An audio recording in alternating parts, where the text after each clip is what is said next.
Bismillahirrahmanirrahim. Assalamualaikum warahmatullahi wabarakatuh.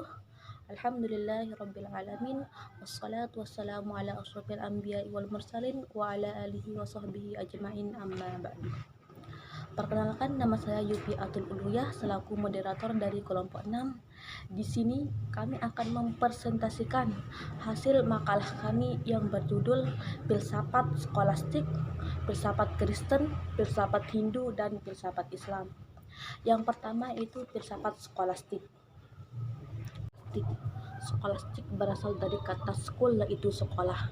Filsafat skolastik adalah filsafat yang mempunyai corak semata-mata agama, karena filsafat ini bagian dari kebudayaan abad pertengahan yang religius. Filsafat ini mengabdi kepada teologi atau filsafat yang religius yang memecahkan berbagai macam persoalan mengenai berpikir, kerohanian, kejasmanian, baik dan buruk. Adapun periode dalam filsafat skolastik ini yaitu proses skolastik awal. Skolastik awal ini dimulai pada tahun 800 sampai 1200 Masehi. Skolastik ini merebut tempat dunia dalam perebutan dan pembebasan yang memiliki dua hal. Yang pertama yaitu kesenian, keputusan yang akan menimbulkan persoalan mengenai cara berpikir, dan yang kedua yaitu beredarlah risalah kesadaran mengenai Tuhan atau mengenal manusia dan mengenai tata cara susila. Dan selanjutnya itu kejayaan skolastik dimulai pada tahun 1200 sampai 1300 Masehi. Adapun faktor yang menyebabkan pertumbuhan, peningkatan hingga terjadinya masa keemasan ini, yang pertama yaitu literatur baru, universitas baru, dan orde-orde baru. Filsafat Kristen. Filsafat Kristen yaitu sebuah pengembangan dalam filsafat yang dikarakteristikkan datang dari tradisi agama Kristen. Adapun periode yang terdapat dalam filsafat Kristen ini dapat dibagi menjadi tiga, yaitu proses skolastik awal. Masa ini adalah kebangkitan pemikiran abad pertengahan setelah terjadi kemerosotan. Pada masa ini muncul ilmu pengetahuan yang dikembangkan di sekolah-sekolah. Adapun persoalan yang paling menonjol yaitu hubungan antara rasio dengan agama. Maksudnya di sini yaitu orang yang lebih mengenal agama atau mengenal kepercayaan agama akan mudah menyelesaikan segala sesuatu atau masalah, atau bisa disebut dengan masa berbunga, karena bersamaan dengan munculnya universitas dan orde-orde yang menyelenggarakan pendidikan ilmu pengetahuan. Selanjutnya yaitu masa skolastik akhir. Masa ini ditandai dengan munculnya kemalasan berpikir sehingga menyebabkan stagnasi. Adapun tokoh yang terkenal pada masa skolastik akhir ini yaitu Nicholas. Pembahasan selanjutnya akan dilanjutkan oleh teman saya. Kepada saudara Sahril, dipersilahkan. Assalamualaikum warahmatullahi wabarakatuh. Perkenalkan, nama saya Sahril. Saya ingin melanjutkan materi dari teman saya Yufi Atul Uluyah. Ya, materi kedua adalah filsafat Hindu. Filsafat Hindu merupakan proses rasionalisasi dari agama dan merupakan bagian internal dari agama Hindu yang tidak bisa dipisahkan. Filsafat Hindu seringkali dianggap Atman-sentris, artinya semuanya dimulai dari Atman dan akhirnya berakhir pada Atman. Dalam proses pembelajarannya selalu mengarah pada tujuan hidup tinggi. Semua proses pemikiran dan perasaan selalu diarahkan menuju tujuan tersebut. Filsafat Islam. Telah disebutkan bahwa sebelumnya bahwa filsafat Islam berkembang dari adaptasi ilmu filsafat bangsa Yunani yang berasal dari benua Eropa.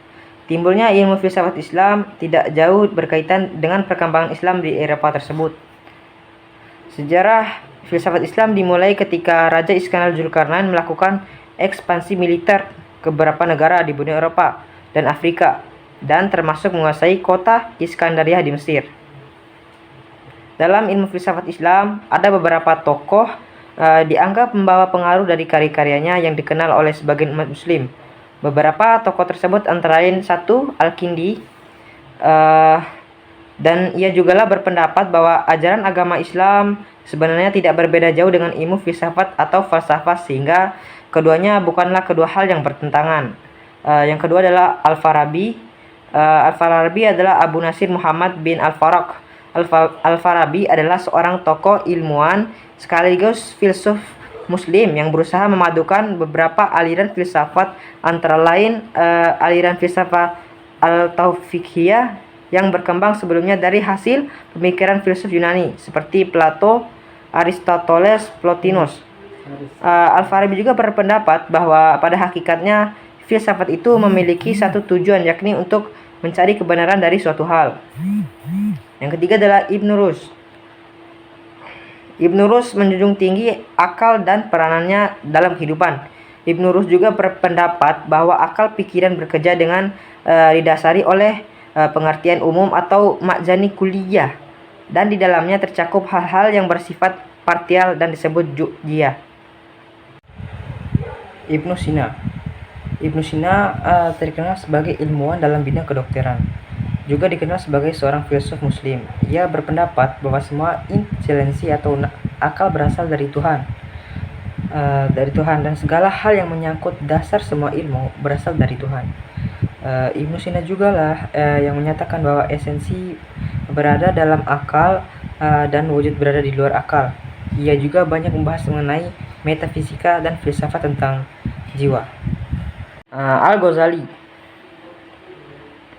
Al-Ghazali banyak menghasilkan karya bidang filsafat, dan ia pada mulanya berpendapat bahwa ilmu pengetahuan sebenarnya tidak bisa ditangkap dengan menggunakan panca indera manusia. Al-Ghazali lebih cenderung percaya pada akal daripada panca indera. Karakteristik filsafat Kristen, Hindu, dan Islam. Islam, Katolik, dan Kristen memiliki sumber awal yang sama, Allah. Islam, Allah Bapa, Katolik, dan Kristen. Yahweh, Yahudi, adalah tokoh pribadi Tuhan yang sama tapi disebut dengan kata atau bahasa yang berbeda. Keempat agama ini dikenal sebagai agama Samawi yang merujuk pada kedudukan Tuhan yang dipahami sebagian besar penganutnya sebagai berkedudukan di atas atau di langit. Kesimpulannya adalah, maka dapat kami simpulkan bahwa filsafat skolastik adalah filsafat yang mendominasikan kepada ilmu pengetahuan, berpikir yang dipengaruhi oleh ajaran-ajaran yang mempengaruhi persoalan-persoalan berpikir seorang. Filsafat skolastik muncul pada abad ke-8 Masehi setelah pemikiran filsafat patristik mulai merosot pada abad ke-5 hingga ke-7. Faktor-faktor yang mempengaruhi munculnya filsafat skolastik adalah faktor religius atau faktor ilmu pengetahuan. Mungkin itu saja materi dari saya. Apabila ada kekurangan saya mohon maaf. Wassalamualaikum warahmatullahi wabarakatuh. Salam dari Binjai.